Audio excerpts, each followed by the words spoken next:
Hello, fellow Star Wars fans. My name is Starrapter, and welcome to the channel. It is an awesome week if you are a Star Wars fan because the comics have you guys covered on some of the biggest reveals we've gotten in Star Wars with the comics in a long time. They're both set during the sequel trilogy era. We have a brand new comic about Han Solo trying to get back to the Falcon called Hunt for the Falcon. Plus, we have revelations, and I'll say revelations made in Legacy of Vader, the Kylo Ren story after The Last Jedi. So very big stuff to get into this week. If you're looking for those very impactful moments in the comics, you're going to find them this week in the comics that were released because some huge stuff happens. Cannot stress that enough. Before we get into all these great juicy details, make sure you go ahead and subscribe to the channel if you haven't already. That way you can stay up to speed on all these latest updates with the Star Wars canon and more. So we're going to jump right into our brand new mini-series. This comes to us from Marvel. Both of the issues this week are from Marvel. This one is Han Solo Hunt for the Falcon, issue number 1, part 1, written by Rodney Barnes, as well as the artwork is done by Ramon Rosales. And in this, we are getting what I think of as the prequel story to The Force Awakens with Han Solo's storyline. So we get to see Han Solo in his older age. He's hanging out with Lando Calrissian, which I love, by the way, right? We're getting his moments that we wish we could have seen on the film, but we're getting to see him in comic book form. And it's Han Solo just like, you know, his old age, like his retirement's not really sitting well with him, and he's kind of getting anxious. He can't really do much. He's yearning for those earlier days of his past with adventure. And since then, the Falcon's been stolen from him and by Duquesne, as we've seen in Flight of the Falcon comic books from IDW all those years back. But he's at a racetrack and he's having that bit of Han Solo youth coming back because he owns these racers and now he decides to show them who's boss and how to win races. So he gets down there and he races. So I really enjoyed that moment of opening up this series of showing Han Solo being Han Solo. And even though he's older in age, he's still Han Solo and he's still making those mannerisms. He's still being brash and headstrong and just really fun and entertaining to watch. But we get to see him in these different environments, which I really like. Like, he's living a good life. Like, he's relatively wealthy. This is after he, I presume, left Leia and has kind of lost Ben Solo because he sees a picture of his wife and his son. So that was really touching, really cool moment in Star Wars canon, and to see Han Solo just trying to live life at this point and not doing well with it. He really yearns for that adventure, and that's when he decides, I'm going to go try to find the Falcon. And he's going around, he's looking for it, and he ends up getting to need help.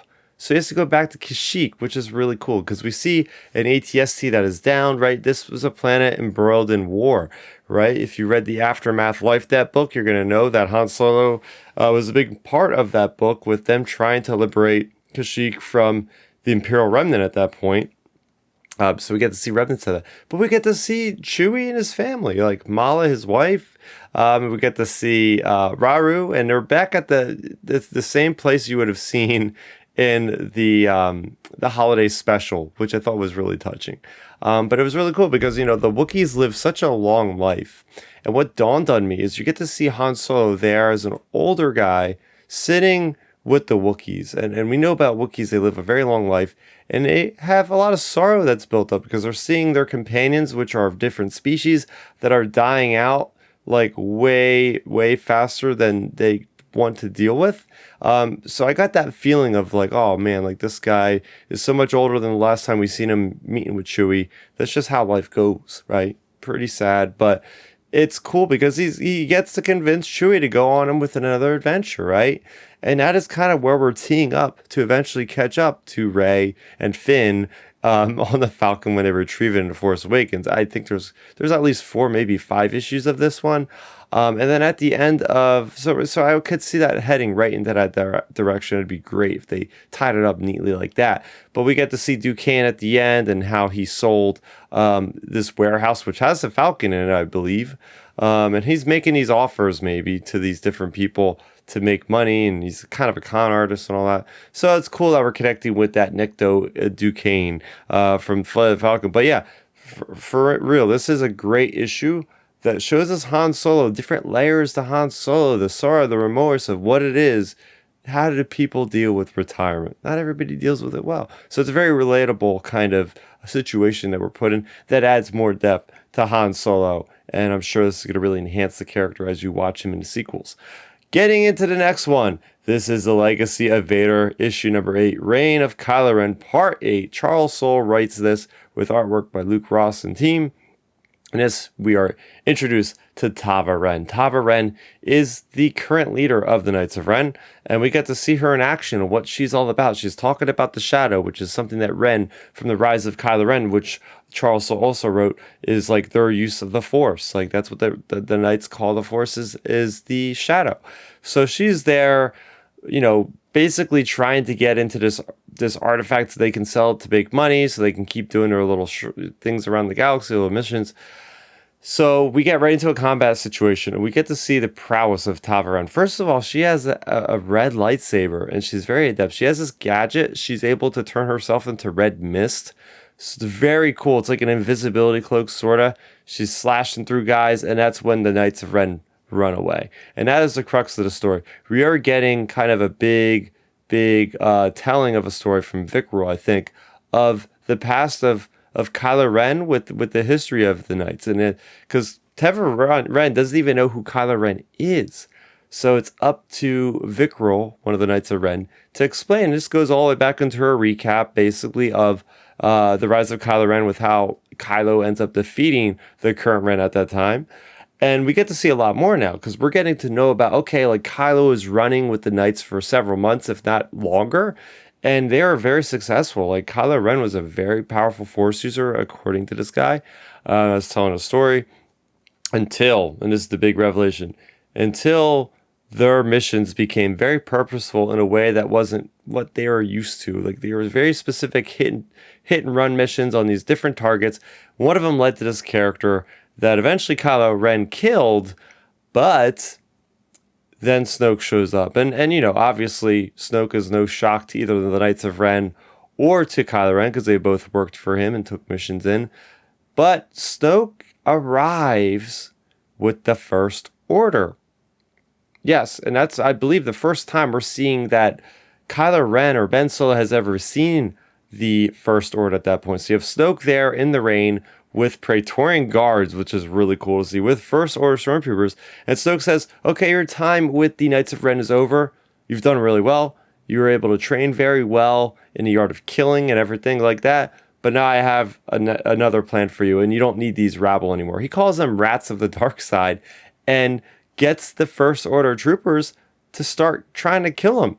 So they turn and run, and that's the whole crux of the story, is that Tava Ren was asking the Knights, why did you guys run from me in the battle that happened in the beginning of this issue when she was trying to get that artifact?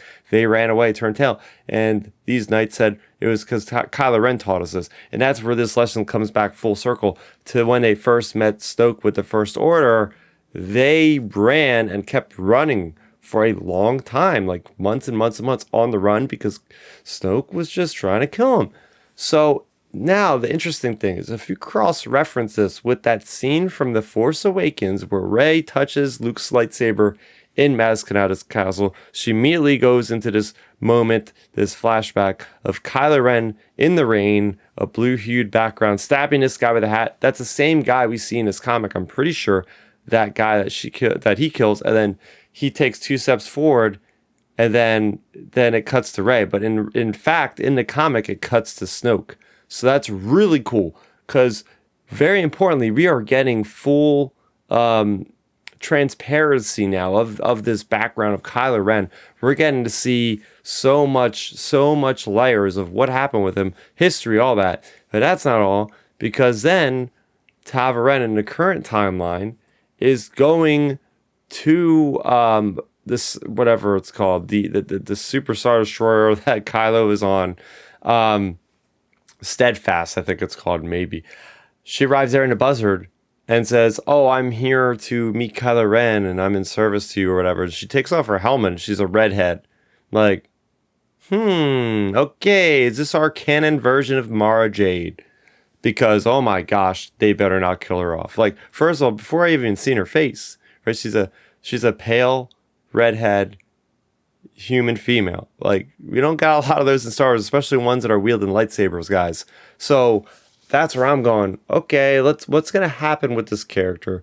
Please, Charles, don't kill her off, because there's a lot of potential to have a female Force user post Rise of Skywalker. What if she's still around, kicking around, leading to Knights of Ren, becoming a problem for Rey and Finn and Poe Dameron after the fall of the First Order?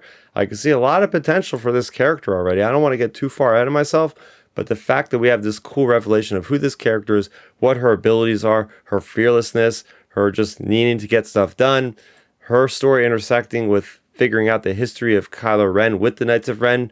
This was a phenomenal issue, guys. I really haven't felt this excited about Star Wars comics in a very long time. Between a Han Solo comic and this comic, this is a great week for comics, guys. Let your comics comment in the see, I am so excited that I can't even speak right. That's how much excitement I have reading this comic. But yeah, go ahead, comment in the section down below. Tell me your thoughts, speculations, theories of where this comic could take place, who this Tava Ren character could be in the future of Star Wars, maybe.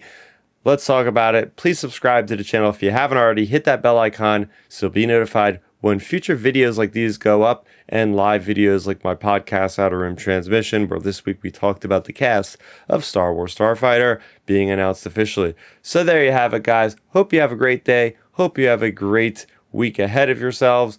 Please go ahead and take care of yourselves. And until next time, may the Force be with you always.